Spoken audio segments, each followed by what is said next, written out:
بسم الله الرحمن الرحيم. أنا قبل مقعد وياي سمير سعيد بلا waxaan halkan rabaa inaan ka sheego warkii xalay ka baxay TV-ga Soomaali Cable warkaas oo ku saabsanaa oramada la soo geliyay magaalada Laascaanood dabcan warkii waxa loo fahmay si khaldan waxa ku jirtay warka inaan leeyahay taliyaha qaybtu wax ka qabto laakiin dad waxay ka dhigeen personal attack nayga ahayn aan taliyaha qaybta iyo booliska toona ula jeeday waxay ga ahayd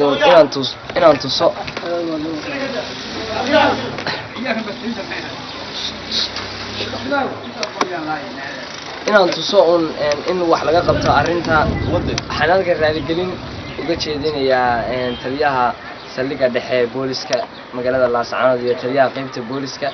waxaan leeyahay warkaasi sida loo turjumay ma ahayn anigu wax ka qabto baan lahaa maadaama sida loo turjumayna raaligelin baan ka bixinayaa